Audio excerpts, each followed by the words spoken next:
very interesting new Kawhi quotes in a minute, but first, Carson Wentz just got paid. The Eagles signed Wentz to a 4-year extension for reportedly about $107 million guaranteed. That averages out to $32 million a year, right around. But Wentz has missed 8 games over the past 2 seasons with injuries. Meanwhile, the Cowboys grappling with their own money issues concerning their quarterback, Dak Prescott. He's entering the final year of his contract and is rumored to be asking for about $30 million per year.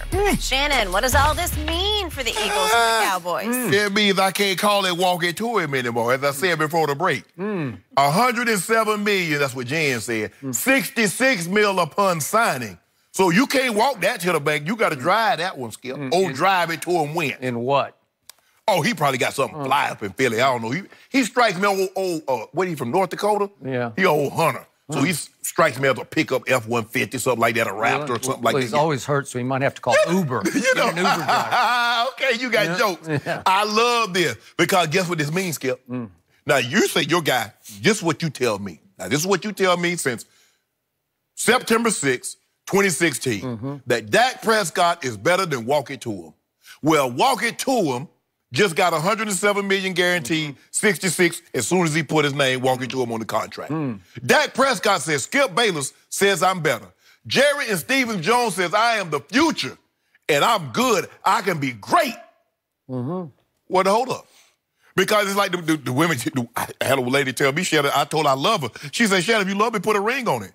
Dak Prescott telling Stephen Jones, if you love me, put a check in the bank.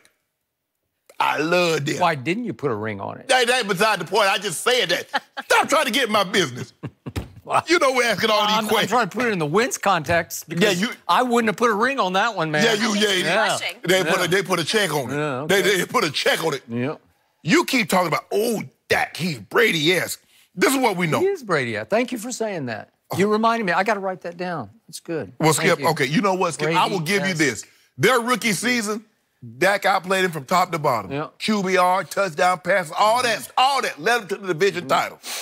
He had a 79 QBR, because you love QBR. Jenny, I don't know if you noticed this, but Skip loves QBR. It measures 0 to 100, 50 being average, 100 being great.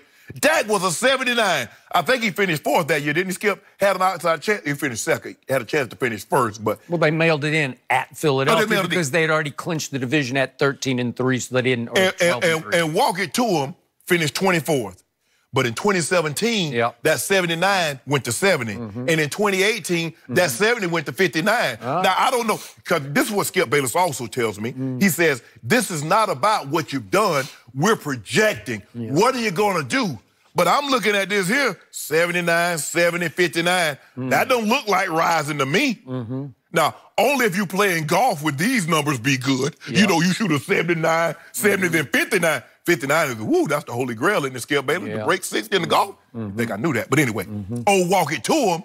If you know that, Skip, if you were to average these 3 guys' QBR over the course of 3 years, which one you think has the highest QBR? If you were to average their touchdown passes, which one you think has the most touchdown passes? No, wait a second. Are you saying just average QBR over their first 3 years? Is that what you just said? If you were to take their QBRs, last year's QBR, walk it to him had a 65. That was 12th. Dak Prescott had a 59, which was 17th. Okay. Now, let's do the 3-year average of the QBRs. Add them up. 69 for Dak, 64 for bounce it to him. No. Bounce it to him wins, because he usually bounces it to him. Let it go, Skip. Let it go. Over the last 2 years, and I know you don't like this, but the passer rating on 3rd down, did you know only Patrick Mahomes, boy, has a higher QBR? Only my Mahomes, boy, got a higher QBR passer rating on 3rd down than walk it to him. I don't know if you noticed this, but Dak is 14th. 14, 32 teams. So kind of where I have him at when we talking about quarterbacks somewhere middle of the pack.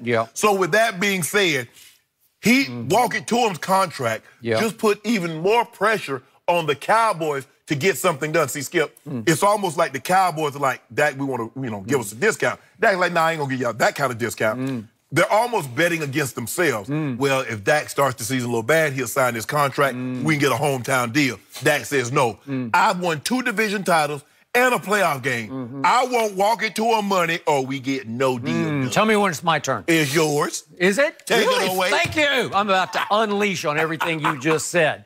my initial reaction, my immediate reaction to the headline, Wentz gets extension, was, congratulations, Cowboys. Thank you. Happy days are here again. The Eagles just terribly overpaid for a quarterback who is not and will never be better than Dak Prescott. And now the Eagles are stuck with bounce it to him Wentz for 6 years. And I am so happy about that because I remind you, Dak Prescott beat him twice last year. Not just once, but he beat him twice. Beat you twice the year before. Yeah, because my team was crippled, right? Well, his team was crippled. And we still made the playoffs. When they're at full strength as rookies, you know what happened. So here's the point. Carson Wentz in Philadelphia is already becoming what Kirk Cousins in Washington used to be for my Cowboys. And I remind you, my Cowboys he was 1-6 against my Cowboys, was Kirk Cousins as a Redskin. I couldn't wait to play Kirk Cousins because he will throw it to you. Third cousin's not even comparable to walking to him, and you know that. And all of this hocus pocus about, what are the Cowboys going to do now with that? What are they going to do? They're going to pay him, and if they pay him exactly what Bounce It To Him just got, it will be worth every penny of it because he has earned it, he deserves it, and he will be worth it for the next 6 years. Well, that's not a discount, Skip. Stephen Jones says he wants Dak to take a discount. Whatever. I don't even care about this money baloney. It doesn't matter. Whatever he gets is just fine with me because he will be worth it. Okay. It's irrelevant how much he got, but it's not irrelevant how much your guy got because you are stuck with the guy who hasn't remotely measured up to Dak Prescott. I'm going to remind everybody, they've both been in the league now for 3 years. One out of the 4th round. One, the Eagles traded all the way up from 8-2 to get out of North Dakota State. And he's rewarded them handsomely. So in those 3 years, I don't know how this happened, but would you believe that Dak Prescott set an all-time record for a quarterback in his first 3 years for completion percentage? All time. Nobody's ever had a higher completion percentage over the first 3 years of his career. Tom Brady, Peyton Manning, Joe Montana, name them. Not as great as this guy. And over those 3 years, my guy has led the National Football League in game-winning drives.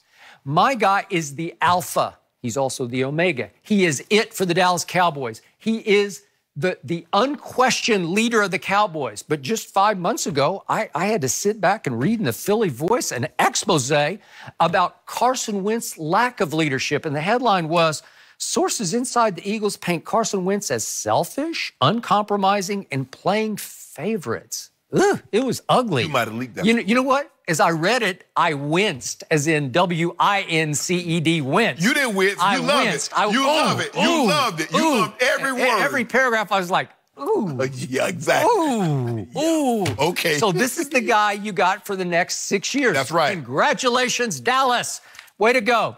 So my guy really didn't have anything to live up to because we all know, you've reminded me 1,000 times, Tony Romo never won anything in Dallas, right? He never even got to a championship game. But Jerry said he's box office. Oh, box office. But he never won anything. He did. So there's nothing to live up to.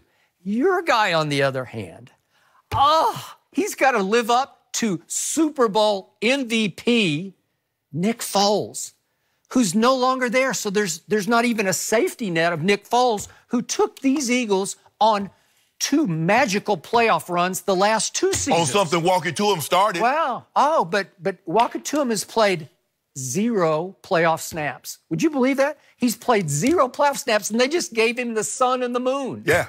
Wow. You're betting on what? They should have gave what him a evidence do you have? Really? Yeah. So now he's got to live up to a guy who had a shrine built to him in the Eagles locker room. Nick Foles, was it in Long's locker? I think it was, Chris right? Long. Chris Long's locker. That he built a shrine to Nick Foles because he was their magic man.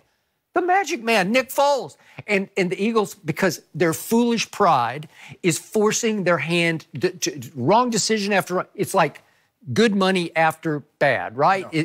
It's where you just keep saying foolish pride, foolish pride, foolish pride. We traded all the way up from 8-2 to get this guy. So we got to hang with him. We got to let Nick Foles go. We got to clear the decks for him. Let him go. And let they him did go. that. Yeah. And watch Walker to him reward them handsomely for that decision. Yeah. All I know is that this decision and your inability to if you stop being cheap because you didn't cut no corners when you bought that $250 million yacht. So Dak Prescott, you just cost yourself probably another 10, 20, maybe even $30 million on Dak Prescott by being cheap. Worth every penny. That's what I've been telling you about walking to him. He's worth it. Yeah, he'll be worth it. So, now I hate to even bring this up, and I got to knock on wood for Carson Wentz. Thank you very much. This man has been, dare I say, injury prone. I mean, that's trivializing what he's been, because we go all the way back to North Dakota State 4 years ago.